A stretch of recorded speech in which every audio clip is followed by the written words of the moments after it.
Et voilà, on est arrivé. Il est 3h moins 10. On n'est pas en retard, on n'est pas en avance, on est à l'heure. C'est comme les Américains qui voulaient nous mettre la modote à l'époque. Ah bah oui, ça va être...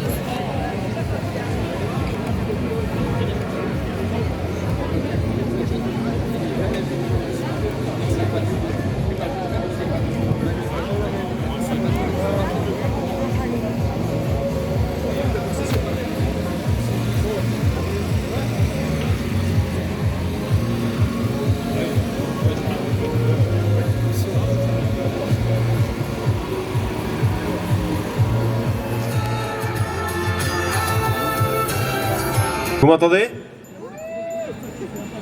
Est-ce que vous m'entendez? Ouais. Merci d'être présent aujourd'hui pour cette manifestation nationale pour le Frexit. Je vous invite un maximum à venir ici, dans la direction dans laquelle se feront les prises de parole. En tout cas, un énorme merci à tous les bénévoles qui sont là mobilisés depuis tôt ce matin pour organiser cette manif nationale pour le Frexit. On peut les applaudir très fort. On peut également applaudir toutes les personnes de la technique, de la sécurité et tous ceux et de l'image bien sûr qui sont là.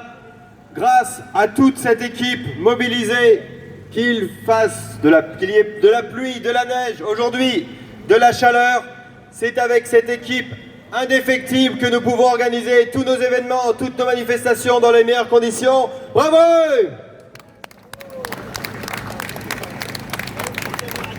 Nous sommes présents aujourd'hui parce que, en dépit de la Macronie, en dépit d'Ursula von der Leyen, en dépit du quasi-unanimisme médiatique et de l'unanimisme des médias mainstream, nous sommes là pour dire à la France et au monde entier que, en tant que Français...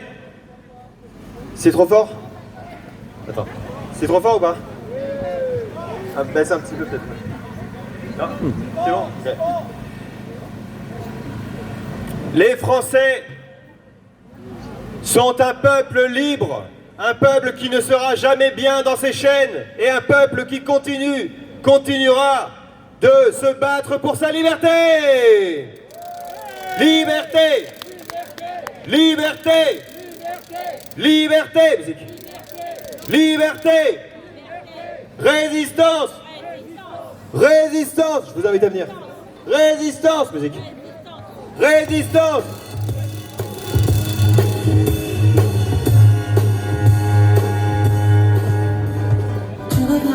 Merci mesdames et messieurs d'être présents aujourd'hui. Nous allons commencer par la prise de parole et le rituel du drapeau par le déposant organisateur de cette manifestation nationale pour le Frexit, délégué des Patriotes de Paris et de la région Île-de-France, Dominique Bourse-Provence.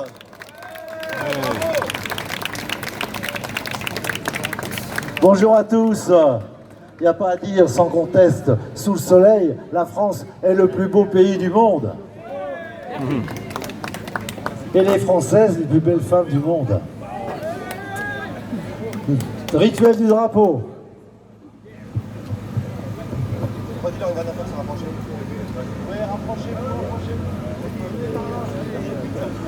Oui, rapprochez-vous s'il vous plaît, venez plus proche. Les caméras sont de ce côté-là et puis l'écran aussi, revenez par ici. Même c'est là, oui, c'est la préfecture notamment qui le demande. Voilà, ok. Rituel du drapeau, rituellement. 1, 2, 3. Aux enfants de la patrie, le jour de gloire est arrivé. Contre nous la tyrannie, les standards sanglants élevés, les standards sanglants élevés. Rendez-vous dans nos campagnes, fugitifs et féroces soldats, qui viennent jusque dans nos bras, égorgez-nous jusqu'à nos compagnes. Honneur aux citoyens,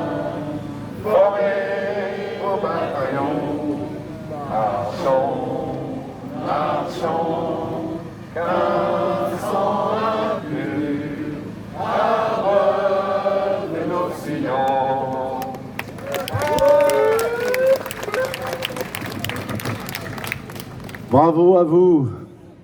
Alors, aujourd'hui, le constat qu'on peut faire, c'est que les politiques de la France institutionnalisés et dans l'opposition, ils ont anéanti l'idée que la politique pouvait transformer les choses. Nous sommes dans une logique où rien ne se passe. Ils ont un intérêt commun. Les insiders, ceux qui sont institutionnalisés, ça veut dire la majorité non majoritaire et l'opposition. Ils ont un intérêt objectif commun. Ils sont les mêmes, y compris le RN, qui dans ses positions devient de plus en plus dans le système. Ils font tout pour. C'est complètement délirant, d'ailleurs. C'est un tel niveau, hein, avec une pseudo-opposition, Bardella, Marine Le Pen, etc. Ils nous préparent pour les élections présidentielles ce qu'on appelle en ingénierie sociale, en psychologie comportementale, ce que les Anglais ont appelé le double blind. C'est le double blind, c'est pour les enfants. Jusqu'à 6 ans, les enfants, vous pouvez les enfermer dans une logique.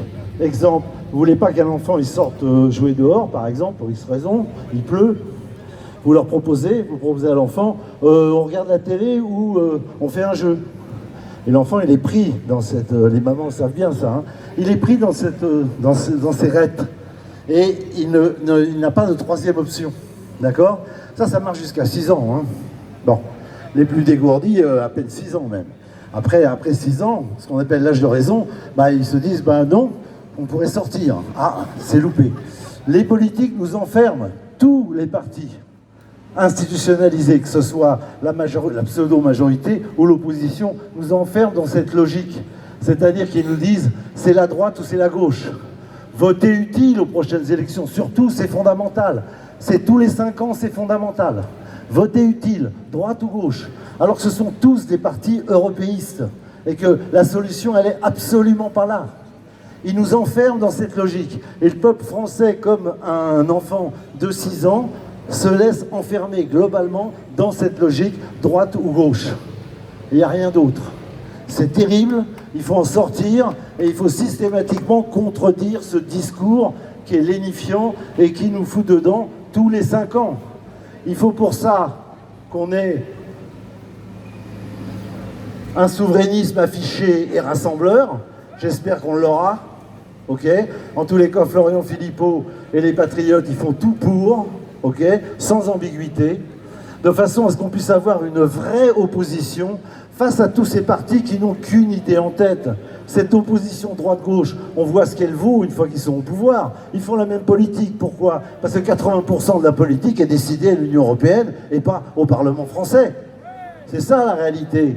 Donc, on voit bien que cette droite, cette gauche, c'est du flan, c'est du fantasme. Ça ne fonctionne plus. Ok ? La gauche n'a pas une politique de gauche, elle a une politique liée à l'Union européenne. La droite n'a pas une politique de droite, elle a une politique liée à l'Union européenne. Et nous, ce qu'on veut, c'est sortir de cette logique-là pour faire une politique pour la France, droite et gauche, pour les Français. Et c'est ce qu'il faut faire, et c'est ce à quoi il faut travailler. Continuons la résistance et le combat. Bravo à vous.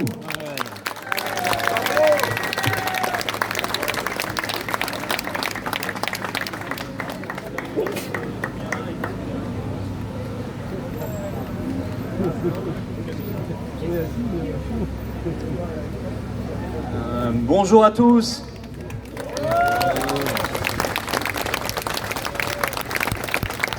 Je reviendrai vous parler tout à l'heure, mais je vous remercie, je vous félicite d'être là, malgré la chaleur qui commence à monter. Mais je voulais, avant toute chose, que nous fassions une minute de silence. Et malheureusement, nous avons 2 personnes à honorer aujourd'hui, la petite Liana, dont la mort tragique a bouleversé la France, et Christine Coton, que vous connaissiez certainement, qui s'est battue comme lanceuse d'alerte pendant toute la période du Covid. Je vais donc vous demander de bien vouloir observer, en l'honneur de Liana et de Christine Coton, une minute de silence. Merci beaucoup.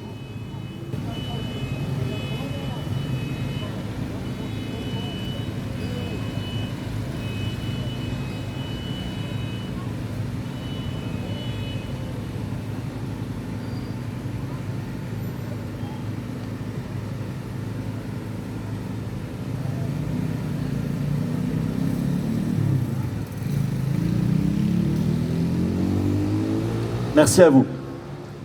Eric, je te redonne la parole. Nous allons maintenant écouter le délégué national des Patriotes pour la jeunesse et également délégué des Patriotes pour le département des Hauts-de-Seine, Alexandre Achard. Bonjour à tous. Vous le voyez, les vacances d'été approchent et une saison politique, si on peut s'exprimer ainsi, se clôture. L'occasion de faire un bilan rétrospectif des derniers mois, des 12 derniers mois passés. Ces derniers mois ont particulièrement, plus que d'habitude, confirmé nos analyses. Premièrement, il y a eu surtout le Mercosur. Nous répétions depuis des mois, voire des années, que ce traité nous serait imposé de toute façon par l'Union européenne. Et cela a eu lieu au grand dam même des macronistes, du moins officiellement. Ils ont été obligés de reconnaître que l'Union européenne pouvait aller contre leur propre volonté.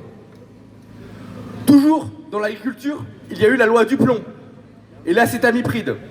De nombreux partis, surtout à gauche, étaient favorables à l'interdiction de cette substance. Mais ce débat sur la table, ils ont été obligés de reconnaître qu'il était, en toute logique, nécessaire d'interdire l'importation des produits l'utilisant. Or, cette substance est autorisée dans l'Union européenne. Cela a donc mis inévitablement le débat sur la libre circulation des marchandises au sein de l'Union européenne, qui est dans le droit européen, article 63, sur le devant de la table. Mais aussi, en commerce, les tarifs de Donald Trump. On nous répète depuis 30 ans, 40 ans, voire peut-être même 50 ans, que faire l'Europe, c'est faire le poids. Mais on attend toujours, depuis 30, 40, 50 ans, la démonstration.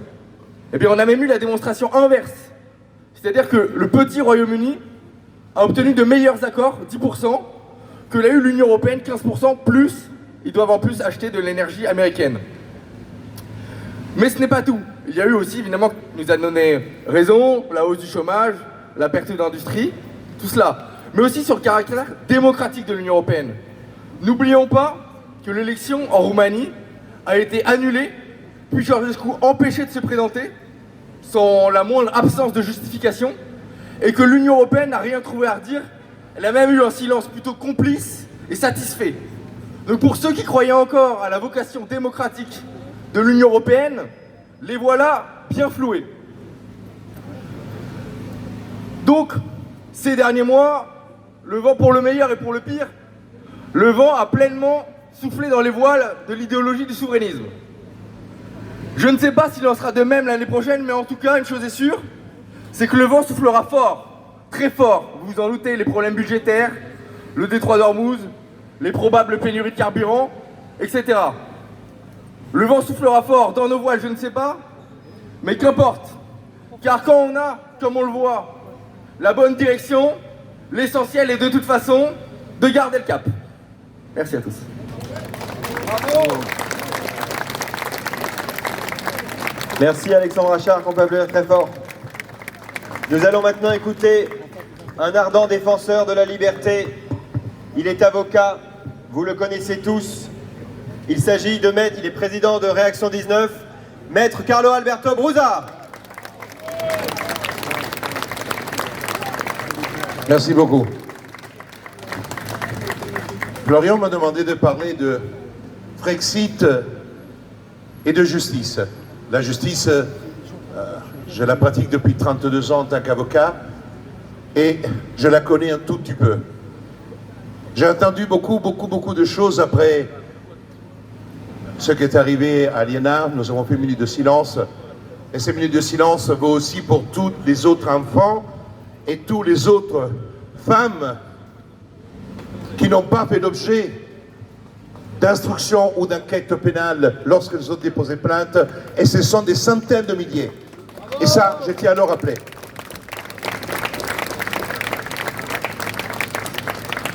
Alors pour notre président, ce qui est arrivé à l'IENA, c'est quasiment un petit fait divers. Lui, il était à l'hôpital de Bray à mettre les mains avec sa femme pour laisser l'empreinte d'une histoire qui ne se rappellera pas de lui. Et nous n'allons pas nous rappeler de lui. Et on va déjà tenter de l'oublier parce que si on continue à penser au désastre sans penser aux solutions que nous devons apporter, nous allons rester dans un bocal comme un poisson rouge. On a parlé de l'affaire Liana comme d'un dysfonctionnement de la justice. Cela voudrait dire que s'il y a un dysfonctionnement, la justice fonctionne. Or, la justice ne fonctionne pas. Elle ne fonctionne pas depuis des dizaines d'années. Et pas simplement depuis 10 ans, ou depuis quelques années. Alors bien sûr, je ne vais pas répéter tous les intervenants, tous les experts de plateau qui continuent à répéter les mêmes choses, le manque de moyens, les fautes commises par les policiers, les gendarmes, etc., la désunion. En réalité, le problème de la justice est un problème endémique. C'est-à-dire qu'un problème de structure et d'organisation.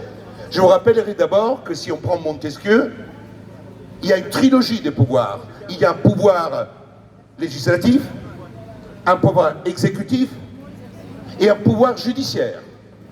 Or, nous n'avons pas du tout un pouvoir judiciaire. Nous avons une autorité quasiment administrative qui dépend de l'exécutif, du ministère de la Justice. Et là, l'absurdie que je vous mets sur la table est de penser que vous avez, dans le même ministère de la Justice, le ministre qui doit donner des ordres aux procureurs généraux pour la mise en œuvre de la politique criminelle et qui est aussi le chef des magistrats.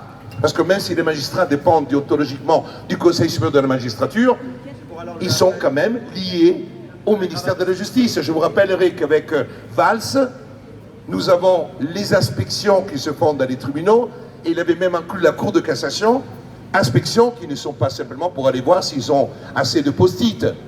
En réalité, ce sont des inspections qui servent à évaluer les magistrats, mais surtout de les évaluer en fonction de leurs décisions, bonnes ou mauvaises, au profit du pouvoir.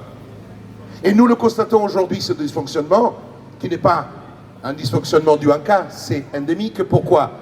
J'ai déjà parlé du ministère, mais si vous prenez aujourd'hui, vous avez les enquêtes. Alors, en France, on a défendu le juge d'instruction. Eh bien, le juge d'instruction a été remis en cause dans la plupart des pays. Pourquoi? Parce que vous avez un parquet, le parquet c'est sur le procureur, ceux qui représentent l'ordre public, le gouvernement, qui porte l'accusation, qui charge des policiers, qui charge des gendarmes pour mener des enquêtes préliminaires ou des enquêtes de flagrance. Et ensuite, le cas échéant, en matière de crime, il faut saisir obligatoirement un juge d'instruction, et en matière de délit, il peut y avoir une comparution directement devant le tribunal où il peut être saisi un juge d'instruction. Or, par mon expérience, je n'ai pas trouvé beaucoup de juges d'instruction qui faisaient des enquêtes à charge et à décharge. Nous avons des procureurs et vous avez des juges d'instruction qui sont là plutôt pour être une deuxième charge. Alors que dans les autres pays, vous avez l'accusation qui est placée au même niveau que la défense, alors que nous, on appelle l'erreur du menuisier. Vous savez, c'est quoi l'erreur du menuisier? C'est que vous avez l'estrade en bois, souvent, dans les tribunaux plus modernes, avec des matériaux plus, je dirais, moins écologiques. Et vous avez le juge, les assesseurs, et vous avez le parquet qui est au même niveau de la justice, de ceux qui doivent rendre la justice. Le parquet ne rend pas la justice. Il y a en France des juges qui doivent rendre la justice, et là il y a un point fondamental. Ils doivent rendre la justice au nom du peuple français. C'est l'article L111.1 du Code de l'organisation judiciaire. La justice est rendue en votre nom, il est rendu aussi à mon nom.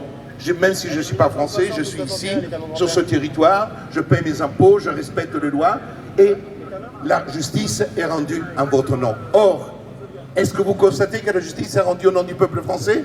Non. Merci beaucoup. L'affaire Epstein. Est-ce que vous constatez quand même qu'il y a des choses à géométrie variable? Vous avez, en matière de pédophilie, quasiment un gauchisme qui s'est construit depuis les années 70, avec une tribune éclatante, avec dans Libération, journal qu'encore aujourd'hui, prendre des positions qui sont parfois très ambiguës par rapport à ce type de problème. Vous avez les affaires de la rue du Bac, Mesnef, qui est soupçonné partout, il va toujours à tous les cocktails de la bourgeoisie parisienne. Epstein, vous n'avez aucune enquête. Vous avez Jacques Lang qui se présente hier aux funérailles de Bernadette. Et il n'est pas inquiété. Quand l'URSSAF emmerde un pauvre commerçant pour quelques milliers d'euros au point de le mettre en liquidation judiciaire, et que vous avez la fille de Jacques Lang qui reçoit 5 millions d'euros non déclarés, octroyés par Epstein, ben voilà, vous répondez vous-même. Et je pourrais faire la liste, une liste terrible de ceux qui est très connu, parce que nous vivons la justice au quotidien, et on ne peut pas tous les jours revendiquer, crier tout ce qui se passe. Vous avez le scandale de l'ASE. Vous avez le scandale de l'ASE parce que vous avez des enfants qui sont envoyés dans des familles d'accueil, dans lesquelles il y a des hommes pédophiles dans les familles d'accueil. Et je peux vous dire une chose, que c'est plutôt un chambre de drame social qu'une vraie politique de sauvegarde de l'enfance. Vous avez le scandale actuellement de Paris. Hein? Un scandale avec un monsieur Grégoire qui était le responsable notamment de l'éducation nationale et qui est aujourd'hui le maire de Paris. On a mis sous silence le scandale pédophile de Paris pendant la campagne électorale. Et même Rachida Dati, qui se revendiquait d'une sorte ancienne magistrate qui demande aujourd'hui à réintégrer la magistrature, elle s'est tue alors qu'elle savait pertinemment tout ce qui est en train de se passer. Alors voilà, chers amis, la justice. La justice, ce n'est pas un dysfonctionnement. Il faut la restructurer, il faut que la justice devienne un pouvoir avec le peuple. Vous savez, le peuple juge en cour d'assises. Quand il y a une cour d'assises, il y a 6 jurés en première instance et 9 jurés, des personnes de la vie civile qui vont juger les crimes. Or, un citoyen français qui ne connaît pas le droit va être tiré au sort pour aller juger des crimes. Est-ce qu'un Français ne pourrait pas siéger dans un conseil supérieur de la magistrature pour juger les magistrats qui font n'importe quoi et qui sont libres et déliés de toute responsabilité, mis à part l'action pour faute grave, ou faute lourde, pardon. Voilà la réalité. Moi, si je fais une connerie en tant qu'avocat, j'ai ma responsabilité civile, je suis attaqué sur un plan déontologique, et je peux vous dire autre chose, pouvant aller jusqu'à la radiation. Vous avez regardé ce que vit actuellement mon confrère Branco. C'est une réalité dramatique. Mais au lieu de s'attaquer aux opposants, et au lieu d'utiliser les renseignements territoriaux, peut-être ici il y a même quelques membres des renseignements territoriaux, ça serait bien que les renseignements territoriaux s'occupent des vrais délinquants, des vrais criminels, et pas de ceux qui se battent comme Florian Philippot et tous les gens qui sont là pour la liberté.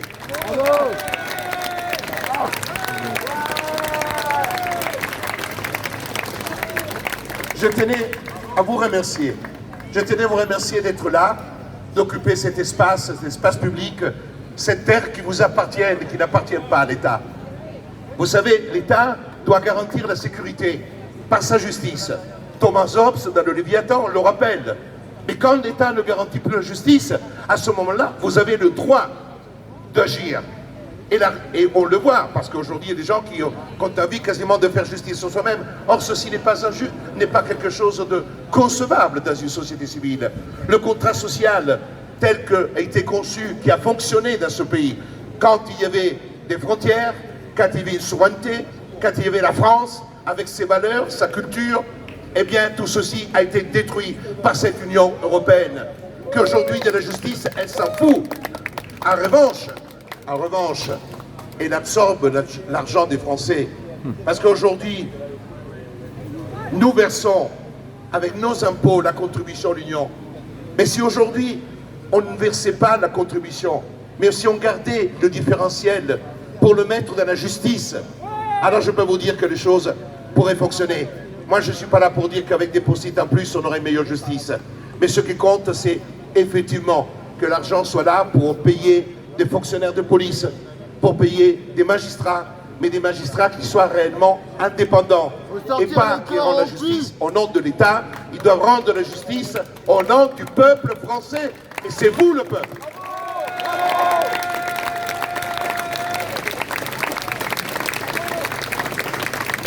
Vous savez, je termine, je pourrais rester des heures, mais il y a d'autres personnes qui doivent passer, et c'est tout à fait normal.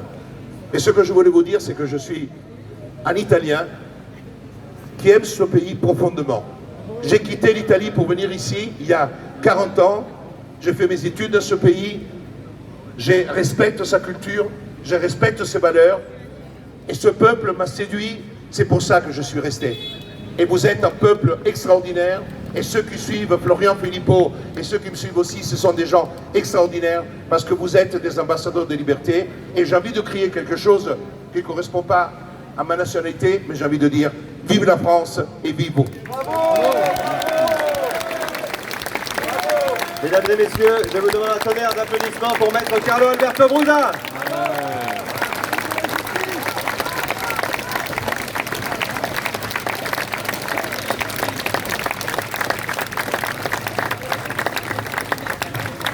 Nous allons maintenant écouter un homme courageux il est modeste, mais il m'a dit de ne pas trop en parler, mais il a écrit un livre sur la sortie de la France de l'Union européenne qui s'appelle Plaidoyer pour un divorce, qui est en vente au stand juste derrière. C'est un homme courageux, ancien conseiller régional de Lorraine puis de région Grand Est. Mesdames et messieurs, Éric Villain. Bravo. Mesdames, Messieurs, chers amis patriotes, je prends aujourd'hui la parole devant vous en tant qu'enfant de Sichazel, ce petit village mosellan accroché sur les hauteurs de Metz, où repose Robert Schuman. À l'heure où je m'exprime, rien n'est encore officiel. Après avoir confirmé sa venue à Metz, le pape Léon XIV pourrait aller se recueillir sur la tombe du Père de l'Europe. Pour donner un peu plus de folklore à ce probable moment historique, le Saint-Père pourrait être accompagné dans cette opération de communication planétaire de Macron, de von der Leyen et de Zelensky. La pureté du spirituel côtoyant la corruption. La pureté de la soutane blanche aux côtés du t-shirt kaki qui ne cache plus ses accointances avec les clans nazis. Un pape élu par les siens, serrant la main aux comédiens ukrainiens rejetés par son peuple. Le message de paix du souverain pontife se heurtant au message de guerre des trois autres. Imaginez la photo. Le successeur de Pierre, sa sainteté le pape, celui qui représente le divin, le sacré, se retrouvant entre Ursula von Cruella et le Dracula sortant de son château ukrainien, qui suce l'argent des Français main dans la main avec notre Manu, le Top Gun de la politique à réaction, avec son visage chaussé de ses Ray-Ban, qui cacheront peut-être les traces du dernier nion que lui aura mis Brigitte. D'ailleurs, lui qui a perdu la valeur de la cocarde, connaît maintenant celle du cocard.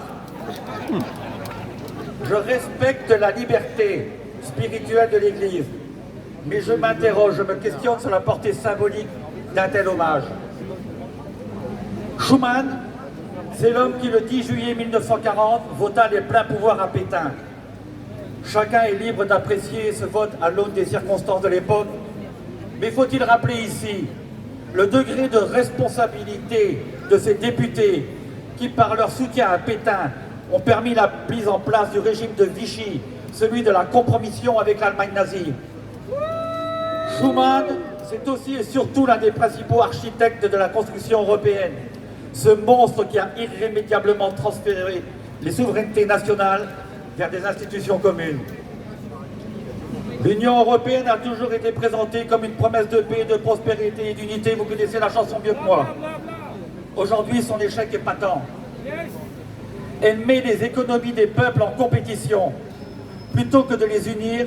Et je dis avec beaucoup de respect à Monseigneur Ballot, évêque de Metz, qui dans une tribune du Républicain lorrain, citait la France et l'Allemagne comme étant des peuples frères. Non, Monseigneur, l'Allemagne ne se comporte pas comme la sœur de la France. Le couple franco-allemand n'existe pas.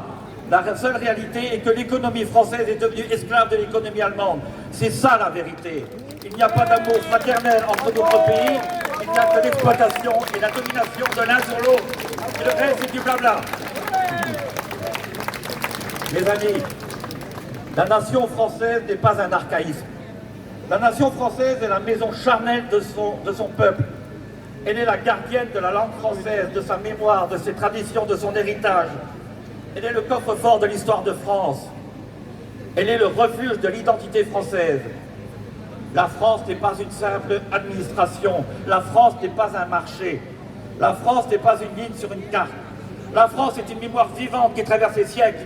La France chrétienne, c'est Clovis, c'est Saint-Louis, c'est Jeanne d'Arc. La France chrétienne, ce sont les clochers et les cloches de nos villages, les flèches de nos cathédrales dressées vers le ciel, les pèlerinages, les processions, les pierres et les prières accumulées par des générations de Français. Oui, la France chrétienne, c'est tout ça. Et que le pape puisse rendre hommage au Père de l'Europe entre la peste et le choléra serait interprété par beaucoup d'entre nous comme planter un clou en plein cœur de notre France dans ce qu'elle a d'éternel.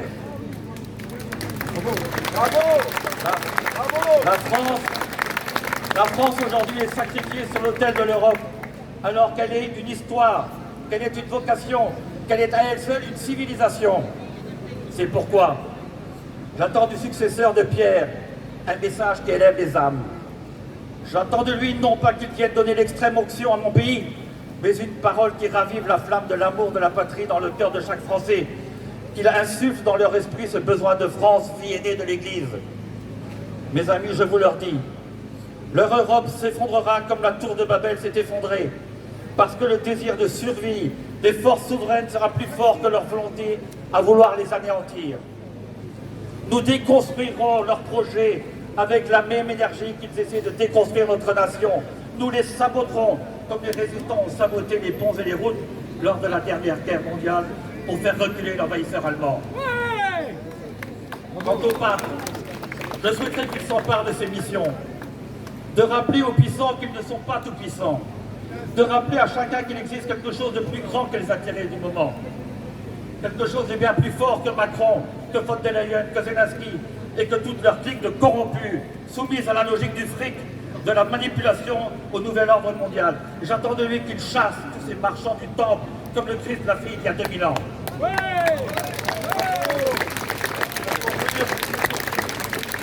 Pour conclure, mes chers amis, je souhaite former un vœu, que le pape demeure fidèle à sa mission spirituelle, qu'il continue de défendre les peuples, leurs héritages et leurs identités, qu'il rappelle sans relâche la primauté de l'âme sur l'argent, de la foi sur les chimères politiques, et que la France, je le répète, fille aînée d'Église, puisse entendre du successeur de Pierre, non pas le message de la bien-pensance politicienne, mais c'est un message de foi chrétienne. Vive les résistants, vive les peuples libres, vive la France libre. On peut faire un tonnerre d'applaudissements pour Éric Villain. Son livre Plaidoyer pour un divorce est en vente sur les stands et vous aurez la possibilité, bien sûr, de le lui faire dédicacer. Nous allons maintenant écouter un homme courageux que vous connaissez bien, qui est dans les manifestations des patriotes depuis toujours. Vous avez pu, il a pris de nombreuses responsabilités aux patriotes. Yvan Lamy.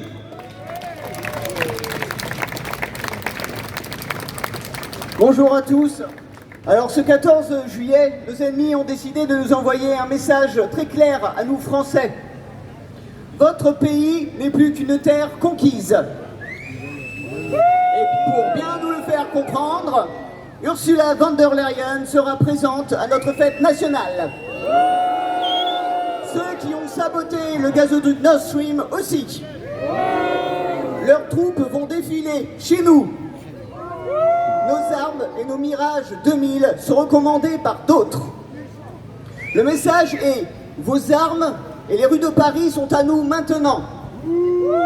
Et un jour, il n'y aura plus de fête nationale, il n'y aura plus de 14 juillet. Nous vous déposséderons de tout.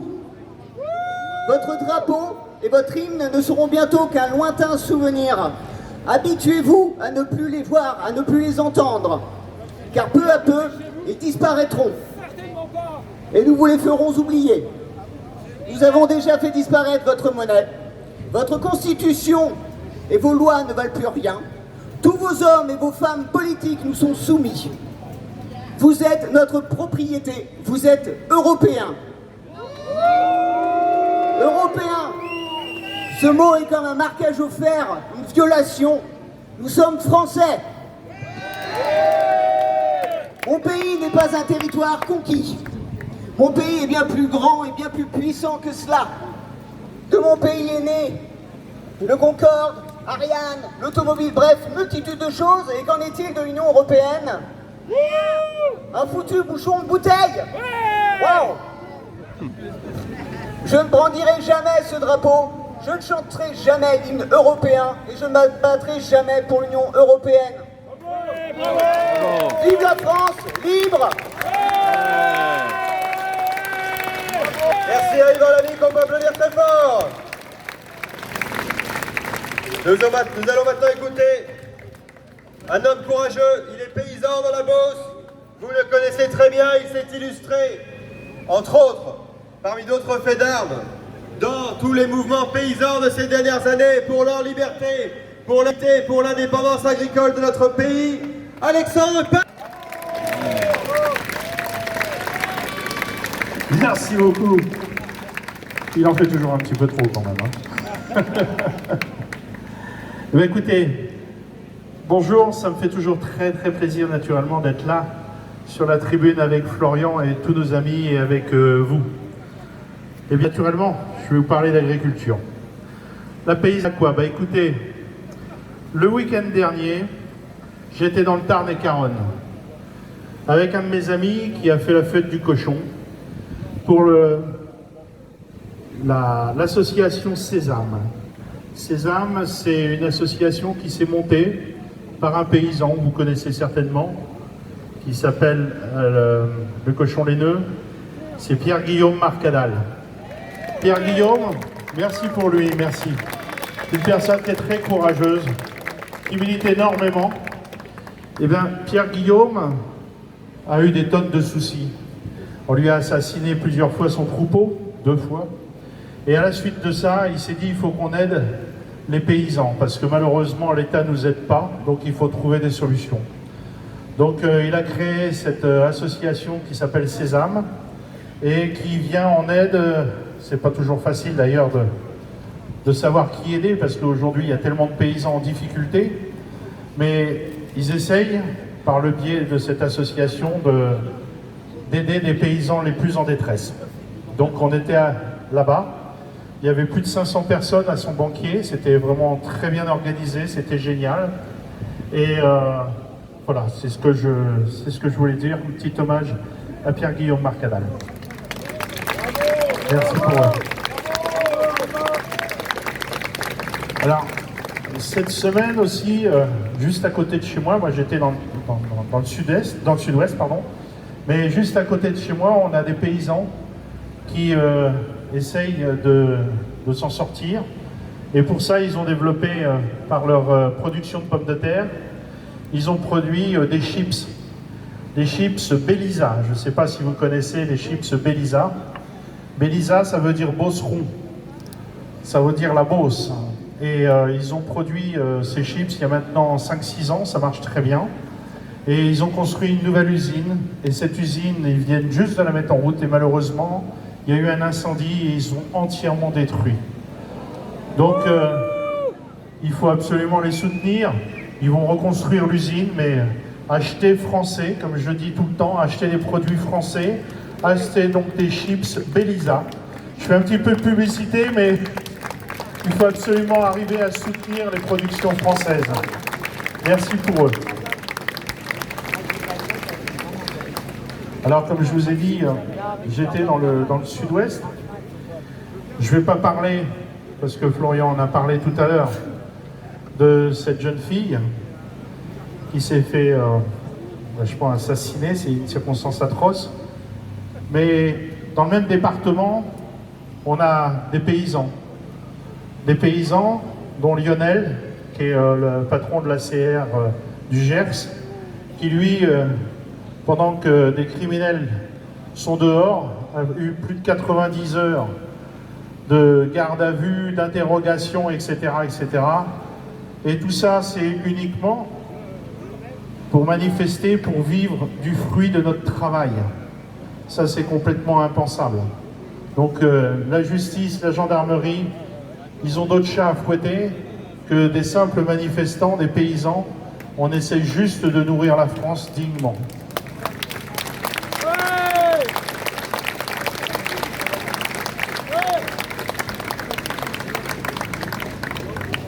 En Dordogne, jeudi, on s'est réunis un petit groupe de patriotes Et j'ai rencontré une éleveuse qui était très courageuse.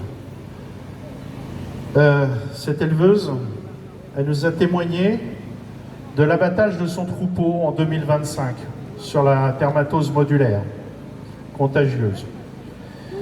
Elle nous a expliqué tout ce qui s'est passé. C'est des années de travail sacrifiées. Et du jour au lendemain, tout disparaît. Pour une maladie qu'on soigne, il faut savoir que c'est une maladie qu'on soigne très bien. On peut mettre les troupeaux en quarantaine. Mais non, l'Europe en a décidé autrement. Il faut abattre l'intégralité du troupeau. C'est quelque chose de complètement inadmissible. Et oui, pour les éleveurs, un troupeau, ce n'est pas des chiffres, comme les fonctionnaires au ministère de l'Agriculture le donnent. C'est le travail des parents, des grands-parents. C'est le patrimoine vivant. Quand on détruit un troupeau, on détruit une partie de l'âme paysanne de notre pays. Toujours plus de normes, toujours plus d'interrogations, toujours plus de contrôles. Pendant ce temps, les importations continuent. Et oui, souvenez-vous, il n'y a pas si longtemps que ça, on a importé des poulets qui venaient du Brésil, qui étaient complètement contaminés. Alors que nous, on nous embête comme c'est pas possible pour faire du poulet complètement indemne. Il faut voir tout ce qu'ils nous font faire. Nous entrons. Et le gouvernement, qu'est-ce qu'il fait en ce moment? Il fait la loi d'urgence. Et oui, vous avez entendu la fameuse loi d'urgence agricole. Mais sur le terrain, les paysans nous disent, mais encore une loi qui est écrite sans nous. Ils décident dans les bureaux, et puis voilà. Alors, je veux dire, les patriotes refusent cette fatalité. Nous refusons que nos campagnes deviennent des musées. Nous refusons que nos éleveurs disparaissent. Nous refusons de nous faire taire ceux qui nourrissent la nation. Les patriotes veulent que la France, qui protège ses agriculteurs, qui restent des éleveurs, qui défendent la souveraineté alimentaire.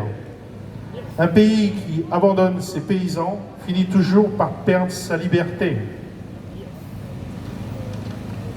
Patriotes souverainistes, rassemblons-nous, défendons nos campagnes, défendons notre agriculture. En 2027, faisons entendre la voix de la France qui travaille, de la France qui produit, de la France qui n'abandonne jamais. Oui, le Frexit! Frexit! Frexit! Frexit! Alors on les fourche. Vive les paysans, vive nos campagnes et vive la France. Merci de m'avoir écouté.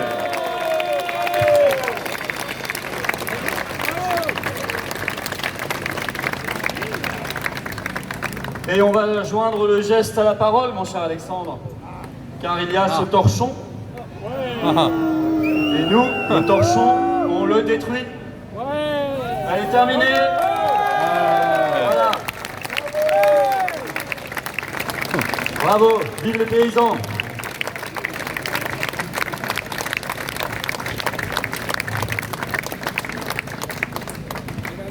Merci Alexandre Pat, qu'on peut applaudir encore très fort. Nous allons maintenant écouter un homme courageux, avocat, défenseur ardent des libertés publiques. Vous le connaissez tous, il s'agit de Maître Fabrice Divisio. Alors, vous savez que j'ai mis un moment avant de comprendre qui parlait de moi quand même. Hein. Bon. Alors, moi j'ai absolument rien à vous dire. Rien. Je suis juste venu pour vous voir. C'est tout. Je suis juste venu pour vous voir. J'avais juste envie de vous voir, il fait beau. Blague à part, je crois que, voilà, ça fait longtemps que je ne vous ai pas vu, je reconnais les visages, parmi ceux-là, les combattants des premiers jours, si on peut dire. Je vois mon autre Italien préféré qui est là, mon confrère, effectivement. Alors c'est très curieux parce que lui est italien, il vit en France, je suis français, à moitié italien, mais je vis à Rome désormais. Donc c'est cet échange de bons procédés.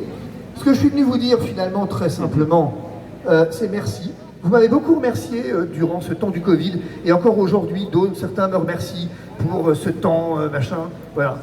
Moi, je pense que j'ai jamais pris le temps de vous remercier chacun.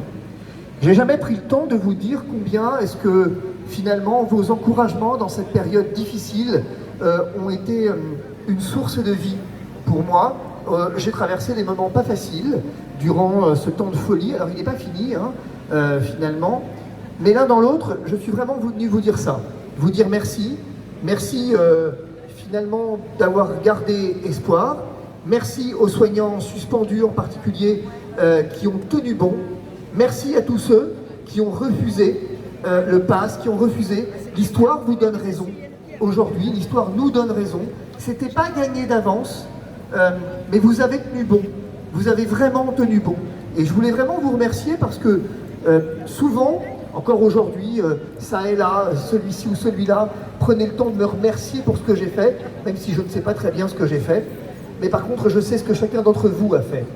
Et je voulais vraiment, ce soir, juste ça, vous remercier. Rien d'autre. Absolument rien. Je vous ai dit pendant le Covid que le meilleur était à vivre. J'ai pas changé d'avis. Le meilleur est à vivre. Merci à Maître Fabrice Divisio.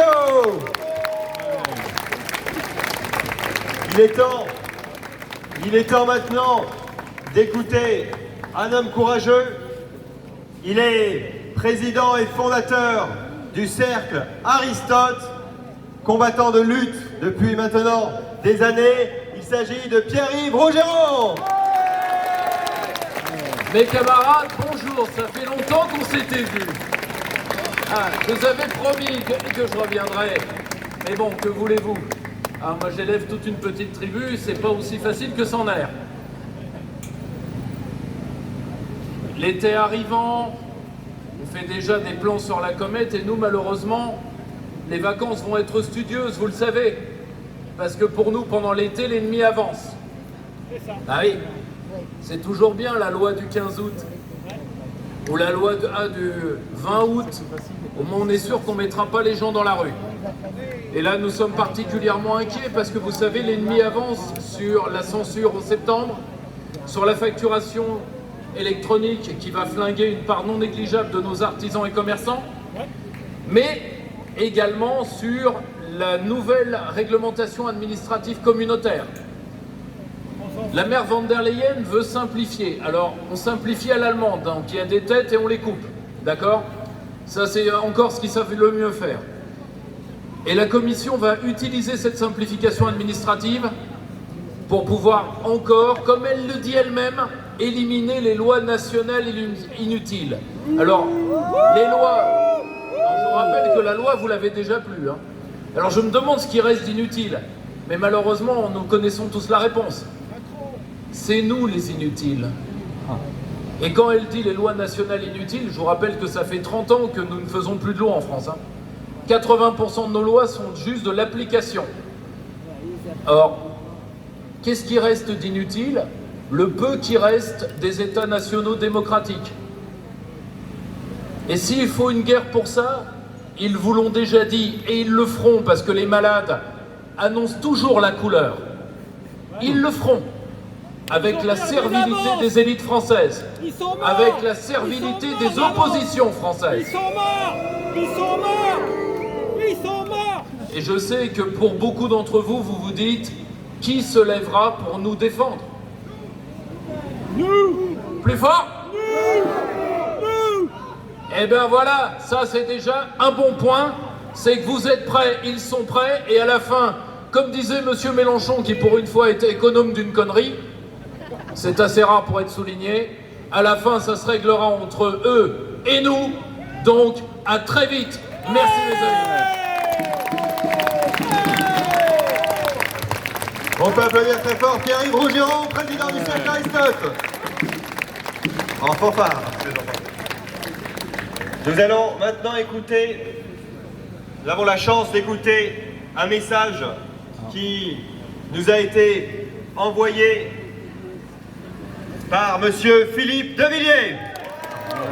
Ukrainienne, celle de l'Union européenne, Nous savons que vous êtes un partisan de la sortie de la France de l'Union européenne. Qu'est-ce que vous avez à dire sur cela et sur toute l'actualité concernant cette question très importante? D'abord, je voudrais féliciter et remercier toutes les personnes qui ont quitté leur domicile pour descendre dans la rue, pour lancer un cri du cœur, un cri d'appel, un cri de colère aussi, et pour dire en fait que aujourd'hui notre État est un champ de ruines fumantes. Tous les murs porteurs se sont effondrés. Pour dire aussi que la France est en péril de mort. C'est un combat, Florian, que vous menez depuis plusieurs années. La France est en péril de mort parce qu'elle est menacée de l'extérieur par la submersion, qu'elle est menacée de l'intérieur par l'implosion morale. On parlait du précaré, du creuset. Il n'y a plus de précaré puisqu'il n'y a plus de frontières. Il n'y a plus de creuset puisque c'est l'assimilation à l'envers. Mais surtout, ce que votre présence manifeste aujourd'hui dans la rue, c'est le divorce entre la classe dirigeante et le peuple. Ce divorce, il est consommé. D'abord parce que la classe dirigeante fait croire qu'elle a encore le pouvoir. Or, le peuple français a compris que le pouvoir est parti ailleurs. La potestas est partie à Bruxelles, l'autoritas est partie dans les cours suprêmes. Donc le pouvoir n'a plus le pouvoir. Il ne peut plus rien pour nous. Ensuite, la classe dirigeante fait croire qu'elle tient la main de justice d'une main ferme. Le peuple a compris, notamment avec, hélas, le drame de la petite Liana, que là aussi le pouvoir n'a plus le pouvoir et qu'il ne veut rien faire pour nous. Ensuite, la classe dirigeante fait croire qu'elle est en train de redresser les comptes, alors que le peuple que vous représentez voit bien que nous sommes sous la ligne de flottaison titanique. Et puis, Florian, je réponds à votre question. La classe dirigeante fait croire qu'elle protège la France, le peuple français. Elle fait croire qu'il y a une menace existentielle, qui est la Russie. La classe dirigeante est en train d'engager la France dans une guerre qui n'est pas la nôtre et qui nous coûte des milliards et des milliards pendant que le peuple galère pour payer son essence qui est de plus en plus chère. Alors vous m'avez posé une question sur le 14 juillet. Je vous réponds. D'abord, qu'est-ce qui va se passer le 14 juillet? Il va y avoir 37 pays de la coalition des volontaires prêts à partir en Ukraine et qui vont défiler. Ensuite, le ciel sera ukrainien avec des Mirage 2000. Les avions seront équipés de munitions. L'objectif est de marquer les esprits, dit-on. Cette démonstration est placée sous le signe de l'Union européenne et de l'OTAN. Il y aura la présence de Mme von der Leyen, il y aura l'hymne à la joie. Donc c'est toute l'Europe, toute l'Union européenne qui sera là, en fait, pour cette provocation. Or, ce moment est très mal choisi. Pourquoi? Parce que c'est le moment où Kiev réhabilite des figures ayant collaboré avec l'Allemagne nazie. Et c'est un moment aussi très mal choisi parce que Macron joue un jeu dangereux. L'entrée de l'Ukraine dans l'Union européenne va faire de nous des co-belligérants. Et le financement de la guerre, 17 milliards pour la France, est un véritable scandale. C'est-à-dire, pendant qu'on dit aux Français, vous allez vous serrer la ceinture, vivre avec l'inflation, avec la crise, la stagflation, etc., on envoie de l'argent dans un pays corrompu qui s'appelle l'Ukraine. Puis surtout, ce défilé ukrainophile est une provocation à l'égard des deux belligérants, parce que on voit bien que Macron et von der Leyen veulent la guerre. Parce que non seulement c'est la seule manière pour Macron de prolonger son mandat, raison pour laquelle la date de l'élection présidentielle se fait attendre, et ensuite parce qu'il s'agit de fédéraliser l'Europe, c'est-à-dire de transférer au niveau de la Commission la compétence ultime, la seule compétence qui manque, la compétence défense, pour faire une armée européenne et donc en finir définitivement avec des nations. Donc, il faut vous battre, il faut que nous nous battions, il faut que nous nous mobilisions, parce qu'il s'agit non pas de faire des réformes non pas de faire un rétablissement de la France, mais de sauver la France. Merci Merci à Philippe de Villiers pour ce message. On peut l'applaudir très fort. Il est maintenant temps d'écouter celui qui est à l'origine de toutes nos manifestations. Il est président des Patriotes, Florian Philippot. Rebonjour, merci à vous.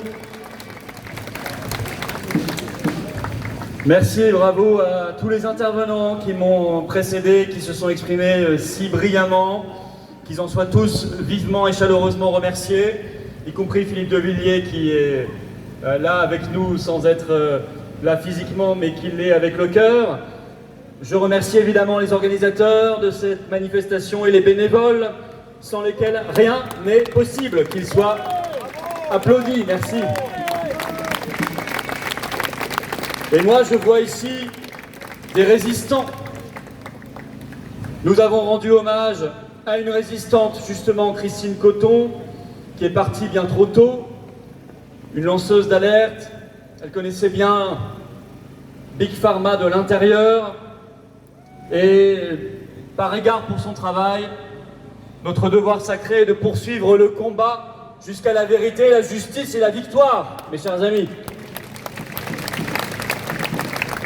Nous pleurons également la petite Liliana, bien sûr. Évidemment, peut-être d'ailleurs qu'il nous entend là où il est, évidemment que Gérald Darmanin doit partir. Ça s'appelle le principe de responsabilité.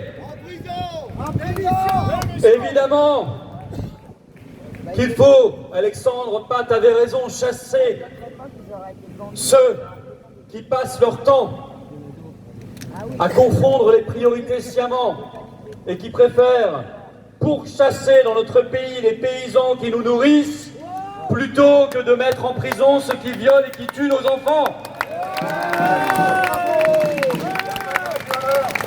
Nous devons remettre notre pays à l'endroit. Évidemment qu'il faut remettre des moyens pour la justice sous-dotée en France, alors que pendant ce temps, Philippe de Villiers le rappelait, nous faisons un nouveau chèque de 17 milliards d'euros pour la guerre et la corruption en Ukraine. Et que d'ici 2028, nous donnerons chaque année 42 milliards d'euros par an au budget de l'Union européenne. Évidemment qu'il faut s'intéresser enfin à la protection de l'enfance. Écoutez les lanceurs d'alerte. Carl Zéro, par exemple, nettoyer de fond en comble l'ASE, l'aide sociale à l'enfance, ça fait des années qu'on alerte, et évidemment ouvrir enfin une commission d'enquête sur le volet français de l'affaire Epstein.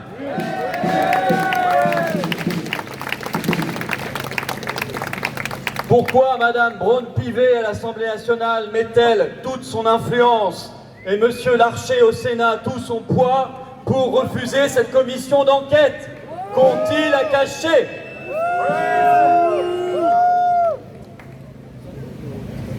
Il y a des électrochocs qui animent à intervalles réguliers l'histoire de France. Et nous en vivons un de ces moments qui peut redonner envie au peuple de France de reprendre le contrôle de son propre pays, le contrôle de son destin. Notre pays nous est volé, littéralement volé, par une caste profiteuse, corrompue, traître à la nation, et jusqu'ici impunie, vendue aux puissances étrangères et aux puissances d'argent. Même, plusieurs interlocuteurs en parlaient avant moi, même notre fête nationale, notre 14 juillet, ils veulent nous le voler. Ce 14 juillet 2026, Emmanuel Macron veut en faire un moment pour l'Ukraine et l'Europe.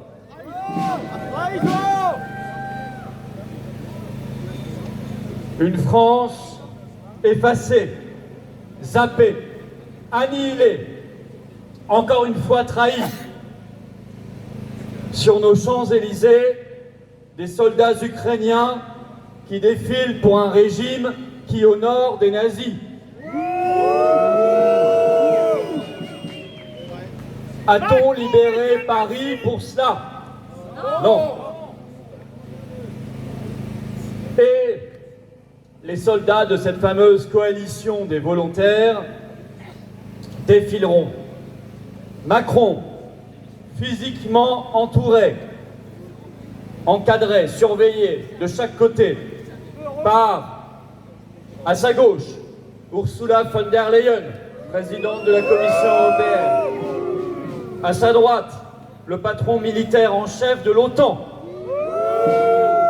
affublé dans la tribune de dizaines de dirigeants européens, dirigeants en tout cas formellement, car ce sont des paillassons de Bruxelles les uns les autres, célébreront l'armée européenne et non plus la France et l'armée française. Symbole ô combien révélateur qui nous a été révélé par les articles de presse. Le 14 juillet se conclura sur l'hymne européen et non plus l'hymne français. L'acte de grand remplacement de notre pays par l'euromondialisme.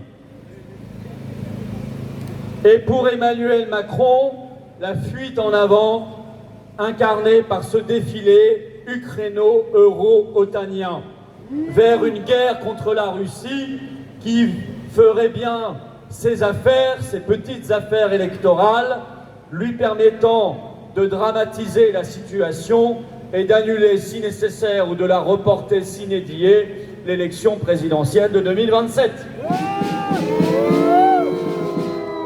Ce 14 juillet, il veut en faire une attaque frontale contre le peuple de France.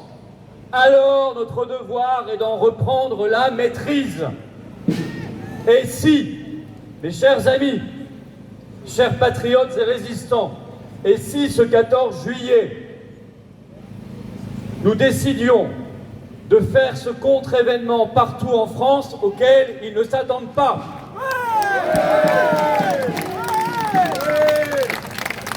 Et si nous étions partout des foules françaises pour défendre notre drapeau qui est français et qui ne sera jamais européen, pour défendre notre armée qui est française et qui ne sera jamais européenne, pour défendre notre dissuasion nucléaire qui est française et qui ne sera jamais européenne.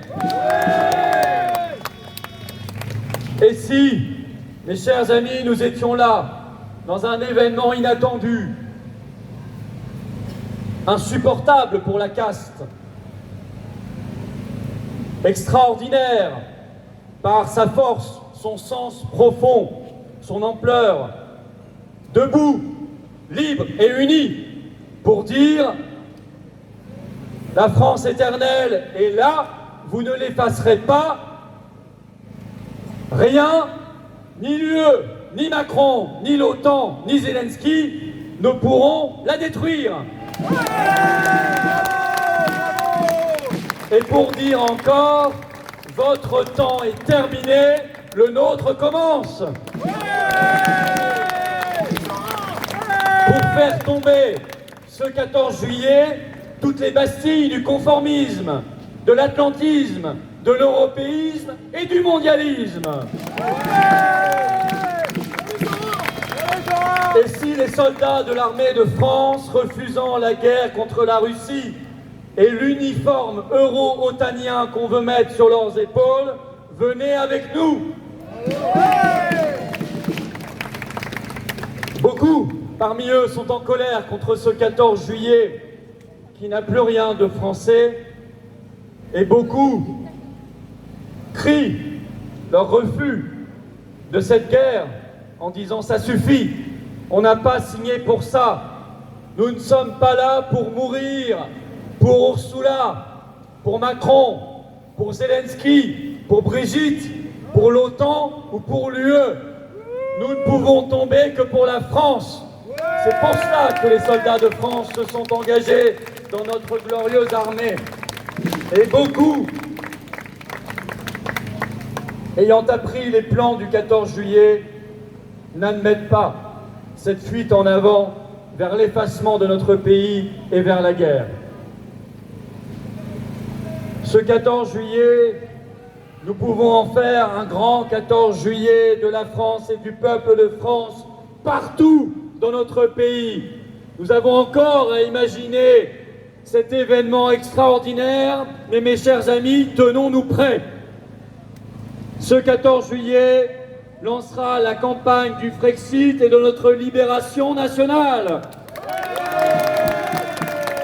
Ce Frexit, cette sortie de l'Union européenne, pour sauver nos enfants, pour sauver nos paysans, pour sauver la paix, ce Frexit, pour une énergie tellement moins chère, pour retrouver nos libertés, refuser l'euro et l'identité numérique, retrouver la liberté d'expression.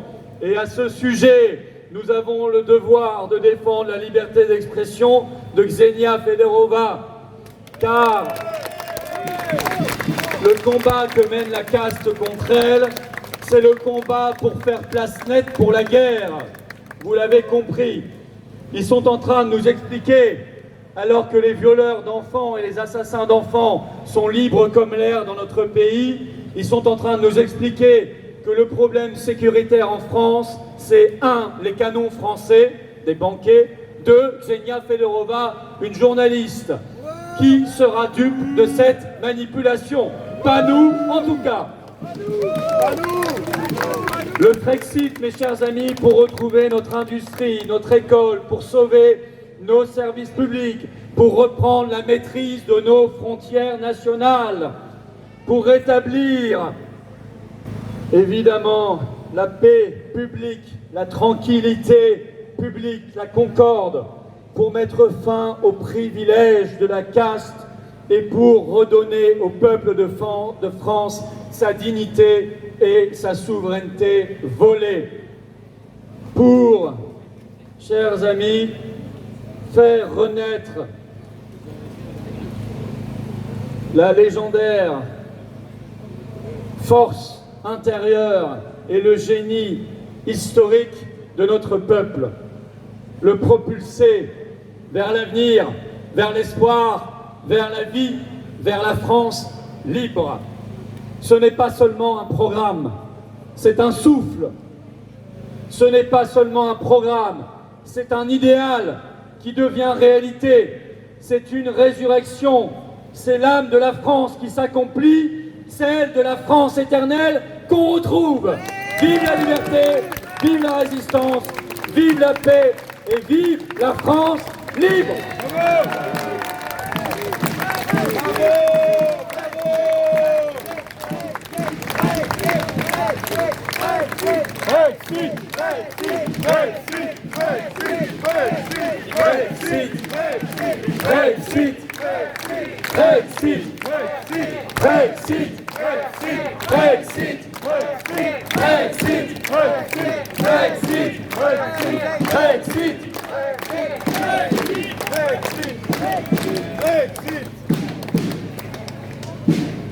Alexandre qui traîne toujours un petit peu. Eric aussi. Voilà, entouré d'avocats, de paysans, de résistants, de Français, tout simplement, libres, de notre ami Pierre-Yves. Eh bien, nous allons évidemment chanter ensemble notre hymne national, celui qu'ils veulent effacer, le 14 juillet. Nous le chantons. Allons, enfants de la ville, le jour de gloire est arrivé. Contre de la tyrannie, l'étendard sanglant élevé, l'étendard sanglant élevé. Entendez-vous dans nos campagnes, mugir ces féroces soldats, ils viennent jusque dans nos bras. fils et notre papa.